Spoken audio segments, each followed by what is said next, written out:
अभी एक क्वेश्चन आता है कि हमने नागरिक दर्पण पत्रिका का शुभारंभ क्यों किया, कारण क्या था। यदि हम बाबा साहब को पढ़ते हैं, बिरसा मुंडा साहब को देखते हैं, ज्योतिबा फुले साहब को देखते हैं, माता सावित्रीबाई फुले को देखते हैं, उनका योगदान समाज में अग्रणी रहा है। कभी भी उन्होंने अपने लिए हित के लिए कभी कार्य नहीं किया। और ये जो नागरिक दर्पण पत्रिका चल रही है हमारे अजय जी के माध्यम से और आप लोग सहयोग से, हमारे प्रयास रहेगा इसको ना बिकने दिया जाएगा और ना ही बंद होने दिया जाएगा। अभी चौहान साहब ने एक बहुत अच्छी बात की है कि इस कलम की ताकत को बिकने मत देना। मेरा आपसे विश्वास है, पूर्ण विश्वास है मुझे कि आप लोग ना तो मेरी कलम को बिकने देंगे और ना ही मेरी पत्रिका बंद होने देंगे, क्योंकि आप लोग मेरे साथ हैं। आपकी शुभकामनाएं, आपकी दुआ, आपका अपनापन मेरे साथ है। यदि बाबा साहब गोलमेज सम्मेलन में जाते हैं, राय रतन जी एक्सपायर हो जाते हैं और उसमें वोट का राइट के बारे में बात चलती है, वो क्या कहते हैं कि भाई अम्बेडकर साहब तुम्हारे राय रतन जी एक्सपायर हो चुके हैं, मर चुके हैं, आप ना जाएं। तो बाबा साहब ने क्या कहा था कि मेरा एक आज बेटा कुर्बान हुआ है, लेकिन यदि मैं समय पर नहीं पहुंचा तो जो मेरा ये दलित शोषित समाज है, वंचित समाज है, पिछड़ा समाज है, इसे वोट का राइट नहीं मिलेगा। तो उन्होंने, और यदि आज हम चले जाते हैं तो वो जो मेरा बेटा एक्सपायर हुआ है, यदि मैं नहीं जाता तो करोड़ों बच्चे कुर्बान हो जाएंगे। तो बाबा साहब ने कभी भी स्वार्थ के लिए कार्य नहीं किया, माता सावित्रीबाई फुले ने कभी स्वार्थ के लिए कार्य नहीं किया। तो इसी तरह अजय लगे हुए हैं मूवमेंट में। कोई बिरला पैदा होता है इस तरह का, जो ये लड़का अजय लगे हुए हैं हमारे साथ, हमेशा झोला उठाया, गांव गांव निकल गए। जय भीम। और यदि हम बिरसा मुंडा साहब की बात करते हैं, क्रांतिकारी थे, काफ़ी लंबा संघर्ष किया, फांसी लगी, बाकी चमार को फांसी लगी, 1857 क्रांतिकारी थे। अनेक जिन्होंने निस्वार्थ अपने समाज के लिए कार्य किया, सिर्फ इसलिए कि हमारी कुर्बानी, हमारी पीढ़ी काम आ चुके, हमारे जो आने वाला भविष्य है वो सुधर सके। तो मैं आपसे यही निवेदन करूंगा कि ज़्यादा नहीं बोलते हुए, आप लोग काफ़ी समय से हमारा इंतजार कर रहे हैं, तो मैं धन्यवाद करता हूं मानव का। अच्छा युवा लड़का है, संघर्षशील है, आगे बढ़ रहा है। अपनी बातों को यही विराम दूंगा। जय भीम, जय भारत। बहुजन राजनीति और जो बहुजन समाज को हम लोग कहते हैं कि किस तरह से सामाजिक रूप से जो है बराबरी मिल सके, समता समानता की जो बात करते हैं, तो उसमें मीडिया का बहुत ही अहम रोल है, चाहे वो प्रिंट मीडिया हो या टेलीविज़न मीडिया हो। तो ऐसे में आज देश में ज़रूरत है कि पत्रिका हो, बहुजन पत्रिका हो, जिस पत्रिका के माध्यम से हम लोग घर घर तक अपनी बात को पहुंचा पाए। ऑडियंस बहुत तरह के होते हैं, कुछ ऑडियंस होते हैं जो कि सोशल मीडिया वाले ऑडियंस होते हैं, कुछ ऑडियंस जो टेलीविज़न के ऑडियंस होते हैं। उसी तरह आज भी देश में बहुत सारे लोग हैं जिनको जो भी मतलब कुछ भी उनको अगर जानकारी प्राप्त हो रहा है तो उसका माध्यम पत्रिका होता है। तो इसीलिए आज ज़रूरत है कि हम लोग अनेक जितने भी प्रारूप है मीडिया के, सभी प्रारूप से हम लोग हर एक घर घर तक पहुँच सके और अपना जो संदेश है, जो समता समानता और जो शोषण के विरुद्ध हम लोगों का जो संदेश है, उसको हम लोग सभी लोगों तक पहुंचा पाए। धन्यवाद। मेरी अजय जी से अभी कुछ दिन पहले मुलाकात हुई थी और ये मेरा पहला यहाँ पार्टिसिपेशन है। आप लोगों ने जो पत्रिका शुरुआत की है, हम लोग का भी तमाम पूरा देश लेवल पे बहुत सारे फ्रंट पे काम चल रहा है और तमाम सारे संगठनों से जुड़े हैं, तमाम दलित संगठन हैं और तमाम सारे हैं। तो मैं इसके बारे में थोड़ा भी अजय जी से बात करूंगा, आप लोग से भी बात करूंगा। इसके अलावा भी हम लोग के जो संपर्क हैं यहाँ से लेके पूरा देश में, आप जैसे अभी पता चला भी पूछ के कि आप लोग नोएडा से हैं, कुछ राजस्थान से, झारखंड से, तमाम सारी जगहों पे हैं। तो ऐसे जितने भी हम लोग के जानने वाले सब साथीगण हैं, कोशिश करेंगे कि सबको एक जगह पे इकट्ठा किया जाए। और चूँकि हमारे पत्रिका नागरिक दर्पण में 3 प्रमुख विभूतियाँ जो हमारी भारत की हैं, पेरियार जी, अम्बेडकर जी और भगत सिंह, तो इनकी जो वैचारिक विरासत है, हम लोग यहाँ तक सीमित ना रहें कि हमारी पत्रिका कोई पढ़ ले, वो पत्रिका पढ़े और अगर वैचारिक क्रांति उनके अंदर नहीं आ रही, ठीक है, तो फिर हमें सोचने की ज़रूरत पड़ेगी। और इसी के साथ एक चीज़ ये भी है कि हम लोग पत्रिका में एक कॉलम हमेशा ये रखें, जैसे भगत सिंह की अम्बेडकर जी के और पेरियार जी के जो समाज में तमाम सारी पाखंड और अंधविश्वास से जुड़ी कुरीतियों को लेकर के इनके जो अपने विचार हैं वो भी अभी घर घर तक उस तरीके से जिस तरीके से पहुंचना चाहिए वो नहीं पहुंचे हैं। हम लोग बहुत सारा, जैसे हम लोग एक तरफ ये बोलते हैं कि भेदभाव हमारे साथ खत्म हो, तो भेदभाव का ओरिजिन क्या है, अगर वो जब तक हम नहीं खत्म करेंगे तो भेदभाव ऐसे खत्म नहीं होता है। हम लोग तमाम सारा पाखंड, धर्म और तमाम सारी चीज़ें ले करके घूम रहे हैं। हम लोग गौतम बुद्ध जी का भी बात कर लेते हैं, अम्बेडकर जी का भी बात कर लेते हैं। संविधान अलमारियों में रखा हुआ है, हमारे हाथ में आना चाहिए। हमें अपने कर्तव्य पता होने चाहिए, हमें अपने अधिकार पता होने चाहिए। और इसी के साथ और तमाम वैचारिक तौर पे हमको बहुत उन्नत होने की ज़रूरत है। हमारी लड़ाई उन लोगों से रहेगी जिन्होंने दसियों हजार साल के इतिहास में हम पर खाली शासन ही किया है, और जिस व्यक्ति की नज़र आपको शोषित और अपना गुलाम के रूप में देखती हो, उससे लड़ाई बहुत आसान नहीं होती है। तो हमें बहुत उन्नत होना है वैचारिक मायने में। और इसी के साथ मैं अपना ये सपोर्ट पत्रिका को जारी रखूँगा आप लोगों के साथ, जैसा भी मुझे लगेगा। मैं एक डिग्री कॉलेज में पढ़ा रहा हूँ, प्राइवेट है, नौकरी का कोई भरोसा नहीं है। जहाँ पे मैं काम कर रहा हूँ एकदम आरएसएस और ब्राह्मणवादी वर्चस्व के बीच में काम कर रहा हूँ, लेकिन हर दिन ये सोचता हूँ कि पहला और आखिरी दिन है, जो भी बता सकता हूँ वहाँ तमाम सारा हमारा अपना समाज का आबादी हुई। बहुत सारे बच्चे ऐसे हैं जो जागरूक हो रहे हैं और इस तरीके के मंच तलाश भी रहे हैं। तो मैं कोशिश करूँगा कि उधर से भी कुछ आपके साथ सहयोग हो और तमाम सारे नए साथी जोड़ें। इसी के साथ एक अहम बैठक अजय भाई ने बताया, और यहाँ पहुंचकर थोड़ा दुख हुआ क्योंकि संख्या कम थी, और हमने भी कई लोगों से कहा, लेकिन जो लोगों ने काम को बहाना बनाकर डाल दिया। पर ठीक है साथियों, समय थोड़ा काम का है देहात में, इससे लोग यहाँ पहुँच नहीं पाए, इसके लिए मैं क्षमा चाहूँगा। साथियों, लोग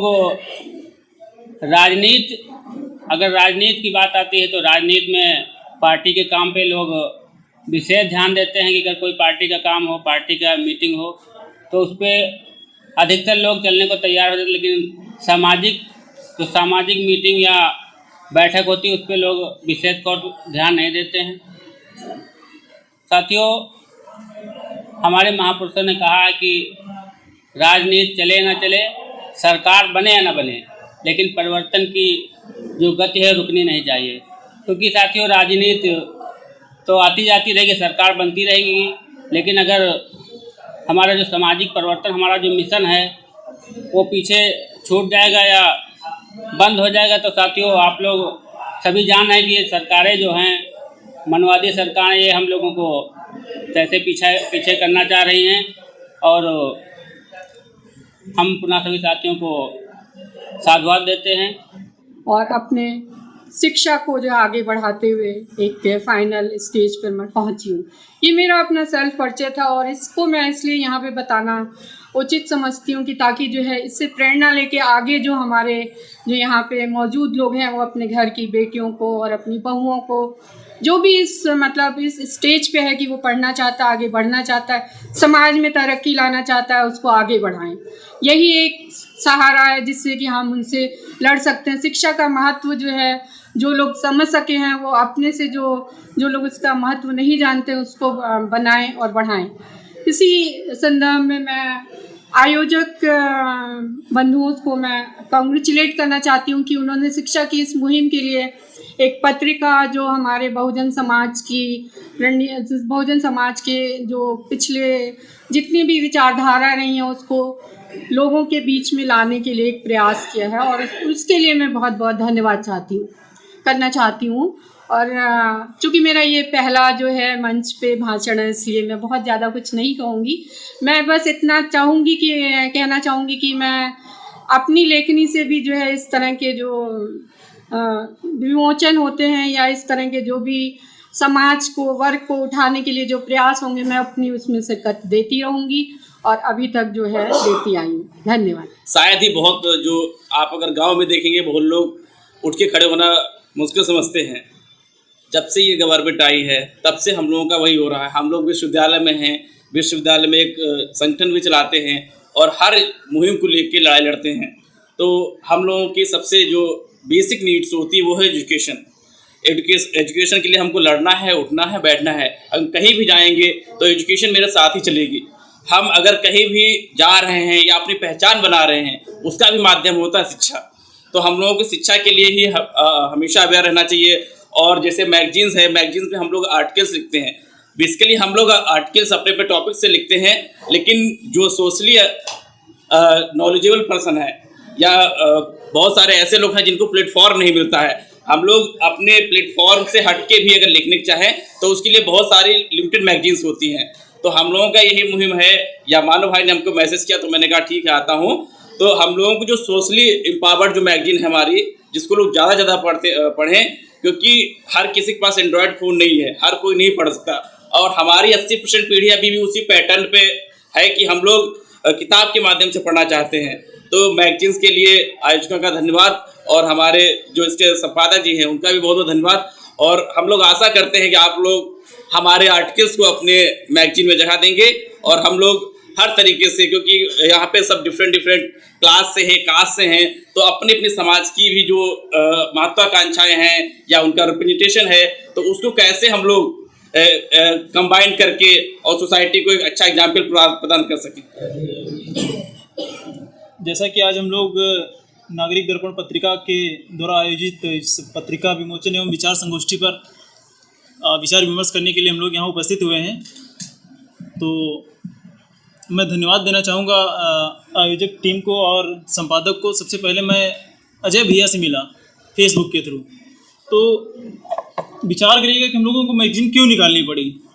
बाबा साहब भी उस दौर से गुजर रहे थे कि उनको मूक नायक और बहिष्कृत भारत जैसी पत्रिकाओं को निकालना पड़ा था, क्योंकि इस दौर की मीडिया और जो सोशल प्लेटफॉर्म था वो हम लोगों के पास नहीं था।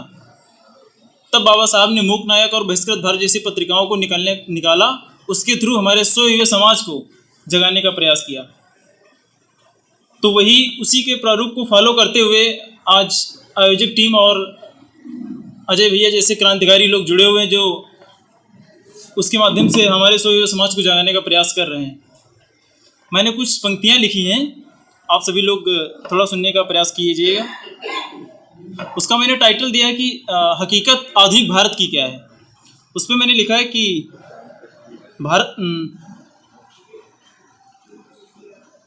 भारत एक ऐसा देश है जहां आस्था की बात करें तो हेलीकॉप्टर से फूल बरसाए जाते हैं। ये मैं आधुनिक भारत की बात बता रहा हूँ।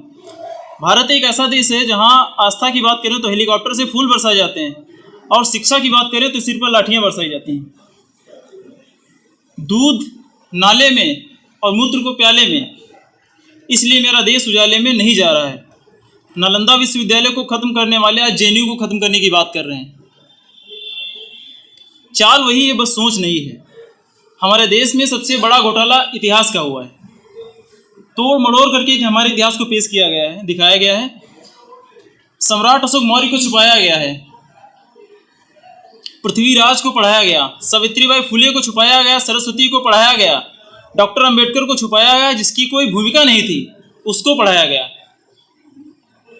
विज्ञान को जनता से दूर रखा गया, अंधविश्वास और पाखंडवाद को पढ़ाया गया, भारतीय संविधान को छुपाया गया, धार्मिक ग्रंथों को पढ़ाया गया। भारत में डॉक्टर अंबेडकर के बारे में इसलिए नहीं पढ़ाया जाता है क्योंकि लोग कानून सीख जाएंगे तो हमारी गुलामी कौन करेगा। ये सबसे बड़ी आज की समस्या चल रही है। इसलिए देखते हैं हम लोग कि जो एजुकेशन है, इतना टैक्स महंगा किया जा रहा है, उस पर लगा करके एजुकेशन इतनी महंगी की जा रही है कि हम लोग एजुकेशन नहीं ले पा रहे हैं। यहाँ तब भी स्थिति सही है, लखनऊ जैसे बड़े शहर में। अगर हम लोग गाँव की स्थिति देखेंगे तो बहुत सही स्थिति नहीं है वहाँ पे। गंगा हमारे लिए पवित्र है, गंगा हमारे लिए पवित्र है, गंगा जल सिर्फ हमारे लिए पवित्र है। फिर भी मैंने बनारस और हरिद्वार में बिस्लरी की बोतलें बिकते हुए देखा है। अंधविश्वास खतरे में है, इसलिए शिक्षा को आज महंगा किया जा रहा है ताकि अक्ल के बैलों को अंधविश्वास के हल में जोता जा सके। शिक्षा रोजगार के लिए आंदोलन करना पड़े और मंदिरों के लिए बिना धन बरसे तो देश विश्व गुरु नहीं बल्कि पाखंड गुरु ही बन सकता है। एक बात और अगर मैंने इसमें ऐड किया है कि अगर न्यूटन भारत में पैदा होता तो विचार करें हम लोग, तो ऊपर से गिरे हुए फल को वह दैवी शक्ति मानकर अपनी बीवी को खिला देता और वो गर्भवती हो जाती। नियम वगैरह कुछ नहीं बनता और नोबल मिल जाता, बस रोजगार शुरू हो जाता। संविधान जैसे ग्रंथ को पढ़ोगे तो हक और अधिकार मांगोगे, और अगर धार्मिक ग्रंथ पढ़ोगे तो पत्थर की मूर्ति के सामने केवल भीख ही मांगेंगे हम लोग। तय आपको करना है कि आप किस दिशा में जा रहे हैं। मेरा बस अंतिम में यही कहना है कि सवेरा और उजाला तब नहीं होता जब सूर्योदय होता है, इसके लिए हमें आंखें भी खोलनी पड़ती हैं। इसलिए आज सोए हुए समाज को हमें अपने जगाने की ज़रूरत है, उसे उठाने की ज़रूरत है। शिक्षा के माध्यम से जो हम पत्रिका निकाल रहे हैं उसके माध्यम से इसको गांव-गांव तक पहुंचाना है, जन-जन तक पहुंचाना है, जिससे लोग जागरूक होंगे, अपने हक और अधिकार की बातें सुनेंगे और मांगने का प्रयास करेंगे। आप सभी को एक बार फिर से पुनः जय भीम, जय भारत, जय संविधान। लोगों को बताती नहीं है कि हम लोग कहाँ हैं, बस वो हम विश्व गुरु बन गए, हम विश्व गुरु बन गए, यही चिल्लाती है। और सबसे बड़ी बात है कि हम जितने भी लोग हैं अपने सामाजिक परिवर्तन के साथ साथ अपने राजनीतिक परिवर्तन को भी मजबूत करना है, क्योंकि राजनीतिक परिवर्तन व सत्ता व चाबी है जिसके बिना हमें उसके अभाव में कुछ हासिल नहीं हो सकता। इसलिए हम सबका यही सहयोग रहेगा कि हम लोग सामाजिक परिवर्तन के साथ साथ अपना राजनीतिक परिवर्तन को, अपने संविधान को अपनी आत्मा से ज़्यादा उसको सुरक्षा प्रदान किया। मेरा सभी को अनुभव बताया जाए। अभी मैं जल्दी में किताब पढ़ रहा था जिसका नाम है रिकन्सिडरिंग अनटचेबिलिटी। उसे SM राम नारायण ने लिखा है, राम नारायण रावत। तो उसमें जैसे अभी भाई ने बताया कि हमारी हिस्ट्री को तोड़ मरोड़ के दिखाया जाता है, तो उसमें बेसिकली जो उसमें स्टैट्स दिए हुए थे, उसमें जैसे हमारी एक कम्युनिटी है, कास्ट कम्युनिटी, जिसे चमार के नाम से जाना जाता है, तो उसमें काफ़ी कुछ ऐसा दिया हुआ था जिससे बहुत सारे लोगों को नहीं मालूम होता। बेसिकली हम लोगों को भी नहीं मालूम होता, बहुत सारे लोगों को भी नहीं मालूम होता। जैसे लोग अभी सर बात कर रहे थे कि अंबेडकर साहब को पढ़ना चाहिए, पेरियार साहब को पढ़ना चाहिए, और भी हमारे जितने महानायक हुए उनको पढ़ना चाहिए। इससे मैं ये भी कहना चाहूँगा, लेकिन उसके अलावा भी बहुत सारी किताबें आती हैं, बहुत सारी किताबें हैं जो हमारे कास्ट के ऊपर लिखी जाती हैं, हमारे ऊपर लिखी जाती हैं। बेसिकली जिस कास्ट से हम लोगों को जाना जाता है, तो सबसे पहले प्राउड करने के लिए हमारे पास बहुत सारी चीज़ें हैं। जैसे हमें कहा जाता है कि हमारा इतिहास जो है, हम दबे कुचले लोग हैं, तो ऐसा नहीं है। ऐसा नॉर्थ में, हमारे इंडिया में जो नॉर्थ साइड में, बेसिकली अगर हम यूपी की बात करें तो उस किताब में यूपी के बारे में लिखा हुआ था। उस किताब में काफ़ी ऐसी बातें लिखी हुई थी, जैसे हमारे उसमें लिखा हुआ था चमारों का, जैसे उसमें ये होता था हमारा काम धंधा क्या था, ऑक्यूपेशन क्या था उस टाइम के लिए। जैसे 80s 60s से शायद 1911 तक का, अभी तो मैंने पूरी किताब पढ़ी नहीं है, लेकिन उसमें ये लिखा हुआ था मतलब 100% अगर यूपी के बारे में लिखा था, उसमें 100% अगर चमार्स को इंक्लूड करके उसमें से 80% जितने भी होते थे वो कल्टीवेटर्स होते थे और एग्रीकल्चर्स में आते थे। वो कहीं पे, जैसे हमें कहा जाता है कि हम लोग बेसिकली चमड़े का काम करते थे और जूते सिलने का काम करते थे, तो ये बेसिकली एक बनाई हुई चीज़ है, हमें ऐसा बिल्कुल भी नहीं करते। उसमें लिखा होता है 80% लोग इसमें इंक्लूड होते हैं कल्टीवेटर्स में। और हमारे पास बेसिकली ये भी था कि हमारे पास ज़मीनें भी होती थी, उसमें काफ़ी सारी चीज़ें और भी लिखी हुई हैं, ज़मीनें होती थी और हम लोग काम भी करते थे बहुत सारे। हम लोग एंटरप्रेन्योर, जो अभी एक नया नाम आया है, हम लोग उस प्रकार से चले आ रहे हैं। तो हमारी जो हिस्ट्री है इतनी दबी कुचली भी नहीं। हमारी जैसे चमार हो गए, पासी हो गए, खटीक हो गए, धानुक हो गए, बहुत सारी कम्युनिटीज़ हैं जिनकी नॉर्थ साइड में, बेसिकली मैं नॉर्थ साइड की बात कर रहा हूँ, तो वहाँ पे इतनी जो हिस्ट्री रही है वो दबी कुचली इतनी नहीं रही। यहाँ से रेबेलियस लोग उठ के आगे आए हैं, जैसे हमारे बहुत सारे हो गए, नायक हो गए। पत्रिका जरूरी है, क्यों जरूरी है? विचारों को लोगों के बीच तक पहुंचाना, और पत्रिका के माध्यम से लोगों के विचार जाएंगे। जो गांव की जनता है वो जनता हमारे बुद्धिजीवियों के विचारों को जानेगी, पहचानेगी, सुनेगी। और जो गांव की जनता है, जो कम पढ़े लिखे लोग हैं, वो भी अपनी बात को रखेंगे और इन हमारे जो महत्वपूर्ण विद्वान साथी हैं इनके बीच तक जाएगी। ऐसा सोचकर अजय जी ने अथक प्रयास किया। हम देख रहे हैं, बहुत मेहनत कर रहे हैं। अचानक अजय जी से मुलाकात हुई हमारी और तर्क होने लगी। तर्क का मतलब हमारा इनका जंग शुरू हुआ संवादों से, बातों से। तर्क वितर्क होने लगा, हमारे इनमें खूब तर्क हुआ, सवालों का ये हमसे प्रभावित हुए और हम इनसे प्रभावित हुए, आज इस मंच पर पहुँचे हैं। इसके लिए मैं अजय जी को पुनः धन्यवाद देता हूँ। और इस पत्रिका में बंधुओं, मेरा स्थान भाई साहब ने उप सचिव की जगह पर रखा है, तो मैं अभी उस पद के लायक तो नहीं हूँ, क्योंकि शिक्षा में भी बहुत ज़्यादा शिक्षित नहीं हूँ, लेकिन अनुभव में थोड़ा बहुत अनुभव ज़रूर है। कहने का मतलब है, कथनी करनी और गहनी, जितने भी चाहे वक्ता हों चाहे श्रोता हों, चाहे शहर के हों चाहे देहात के हों, ग्रामीण स्तर के या शहरी स्तर के, महान क्रांतिकारी सम्राट कबीर ने लिखा है, कथनी करे सो पुत्र हमारा, गहनी गहे सुनाती, करनी करे सो गुरु हमारा, हम गहनी के साथी। बंधुओं, कुछ लोग होते हैं कहते हैं पर करते नहीं, कुछ लोग करते हैं कहते नहीं, और कुछ लोग ऐसे होते हैं कुछ भी नहीं धारण करते हैं, हवा हवाई सिर्फ करते हैं। इसलिए कम शब्दों में कहते हुए बंधुओं, हम स्वयं करें, जितना कहें ठोस कहें और अपने में धारण करें, तभी हम खरे उतरेंगे। और जब हम खरे उतरेंगे, इंजन सही होगा, तभी उसमें डिब्बे सही चलेंगे और यात्री सही रास्ते पर रहेंगे। इन्हीं शब्दों के साथ आप सभी को नमो बुद्धाय।